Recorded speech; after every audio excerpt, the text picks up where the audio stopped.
ስሜ ቢቂላ ወንድሙ ይባላል። በጅማ ቅርንጫፍ የመጋዘን ኃላፊ ነኝ። እንግዲህ እንደሚታወቀው ጅማ ቅርንጫፍ ከ19 ቅርንጫፎች መካከል አንጋፋ የሚባለው ነው። በ1973 ዓ.ም የተመሰረተ ሲሆን ለ341 ተቋማት አገልግሎት ይሰጣል።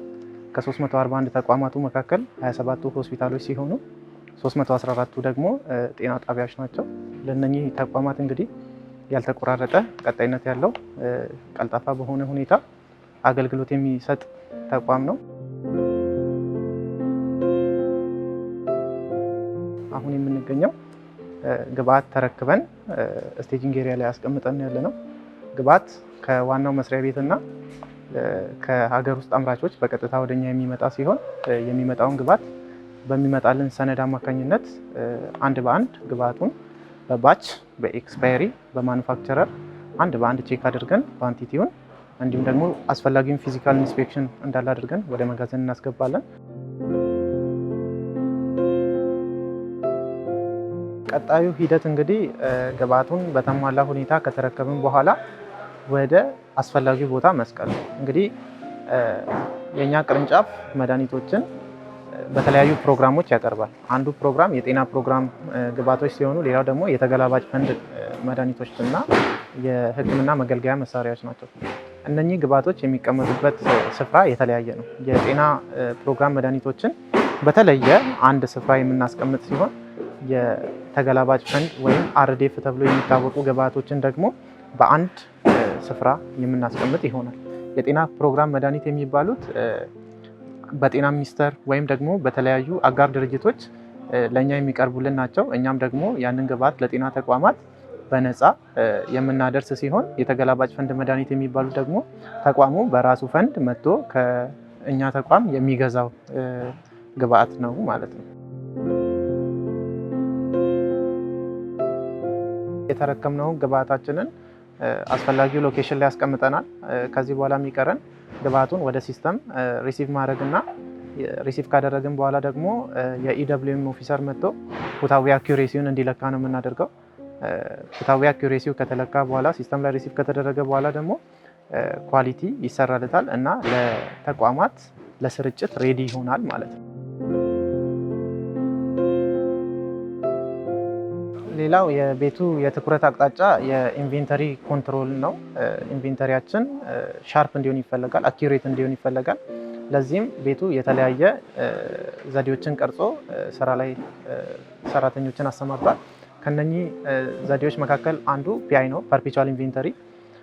ሁል ጊዜ ግብአት ጠዋት ስራ ከመጀመሩ በፊት ይቆጠራል።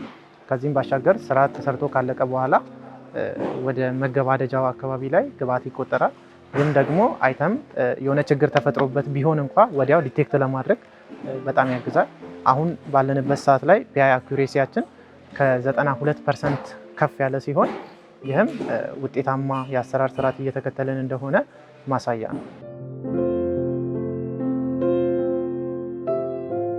በመጋዘናችን ውስጥ የተለያዩ የስቶሬጅ ታይፖች አሉ። እነኚህም ደግሞ የተለያየ ዓላማ አላቸው። ለምሳሌ በሕክምና አጠራር ናርኮቲክ ኤንድ ሳይኮትሮፒክ ሰብስታንስ የሚባሉ ግብአቶች፣ ሱስ የሚያስይዙ ግብአቶች ለብቻ ተቆልፎባቸው እንዲቀመጡ ሕግም ያስገድዳል። በእኛ መጋዘን ውስጥም ያው አሰራርን ተከተለን ለብቻ ቆልፈንበት ቁልፉንም ደግሞ በመጋዘን ኃላፊ ተይዞ ለብቻ ነው የምናስቀምጠው። ከዚህም ባሻገር ለስርቆት ተጋላጭ የሆኑ ተብሎ የሚታሰቡ ውድ የሆኑ አይተሞችንም ለብቻ እንደዚህ ቆልፈንባቸው ነው የምናስቀምጠው።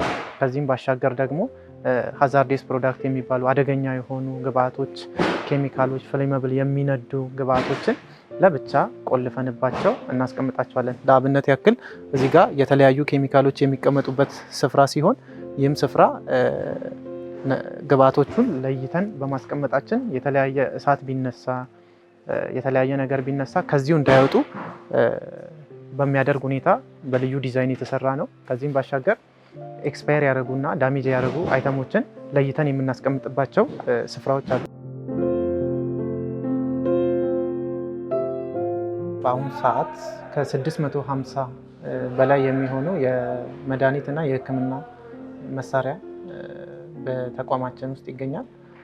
ይህም ደግሞ ጠቅለል አድርገን ስንመለከተው በጣም አስፈላጊ የሚባሉ ቫይታል የሚባሉ የተገላባጭ ፈንድ ግብዓቶች 78.2% ገደማ ተቋማት የሚፈልጉትን እዚህ ማግኘት ይችላሉ። በጤና ፕሮግራም ደግሞ ስናይ ከ93% በላይ ጤና ተቋማት የሚፈልጉትን መድኃኒት በመጋዘናችን ውስጥ ማግኘት ይችላሉ ማለት ነው። ለተቋማት ደግሞ ስናሰራጭ የራሱ የሆነ የአሰራር ስርዓት አለው። ከስተመር በመጀመሪያ ዲማንድ ክፍል ሄዶ የሚፈልገውን መድኃኒት ከዛ በሚያስፈልገው ፕሮሰስ ካገኘ በኋላ ከዲማንድ ማኔጅመንት ለኛ አውትባውንድ ደሊቨሪ ነምበር የሚባል ይላክልናል። ያን አውትባውንድ ደሊቨሪ ነምበር በመውሰድ ፒክ ሊስት በማምረት ለዌርሃውስ ኦፕሬቲቮች እንሰጣቸዋለን። እነሱ ደግሞ ግብአቱን ከተገቢ ቦታ ባች፣ ኤክስፓየሪ፣ ማኑፋክቸረር፣ ኳንቲቲ ሁሉንም ነገር ባሟላ ሁኔታ ለቅመው ለማየት ምቹ በሆነ መልኩ በሰነድ ከወጣ በኋላ በሰነድ ቴብል ላይ ይደረድሩታል። በተመረተው ሰነድ ግብአቱን ካስደረደርን በኋላ ቀጥታ ግብአቱ ይመጣና እዚህ የሚታየው ቀይ ዲማርኬሽን ውስጥ ቼክ ይደረጋል። ይህ ማርሻሊንግ ኤሪያችን ነው። እዚህ ቀይ ዲማርኬሽን ውስጥ መጋዘን ኃላፊው እና ዲስፓቸሩ እቃውን ይረካከባሉ።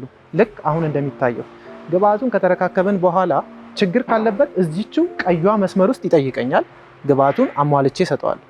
ግን ከዚህ ቀዩዋ መስመር ገፍቶ ሜሽ ውስጥ ካስገባ ሙሉ በሙሉ ኃላፊነቱ የራሱ ነው የሚሆነው።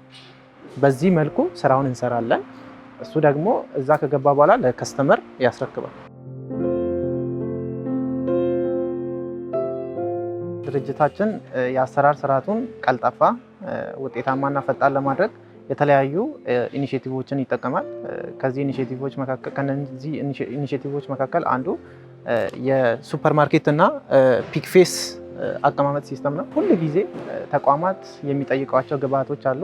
አንዳንድ ጊዜ ደግሞ አለፍ እያሉ የሚጠየቁ ግብአቶች አሉ።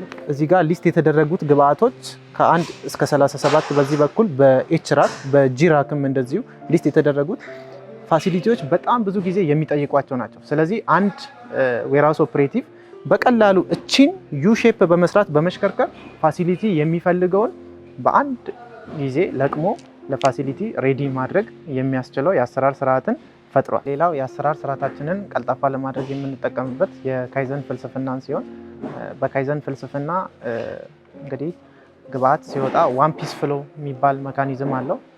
ግብአት ከተለቀመ በኋላ ወዲያው ቼክ ተደርጎ ለከስተመር ይሄዳል እንጂ አይጠራቀምም። ከዚህ በፊት የነበረው አሰራር የብዙ ፋሲሊቲ ግብአቶች አንድ ቦታ ላይ ከተጠራቀሙ በኋላ ቼክ ተደርገው ነበር የሚወጡት። ይህንንም የካይዘንን ፍልስፍና በመጠቀም ወዲያው የተለቀሙ ግብአቶችን በሰነድ ቬሪፋይ አድርገን አንዱን እናወጣለን፣ ቀጥሎ የሚመጣውንም እናወጣለን። እንዲህ እያልን ዋን ፒስ ፍሎ መካኒዝምን በመጠቀም ውጤታማ ሆነናል። በድርጅታችን የካሜራ ቁጥጥር አለ።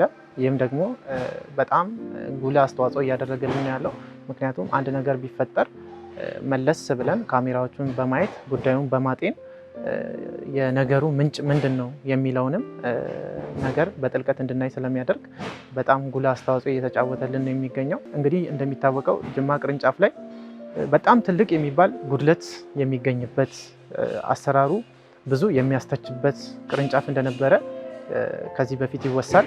አሁን ላይ እንደሚታየው ደግሞ በጣም የሚያስደስት እጅግ አናሳ የሚባል ጉድለት ያለበት ለሌላም ቅርንጫፍ አራያ የሚሆን ቅርንጫፍ ሆኗል።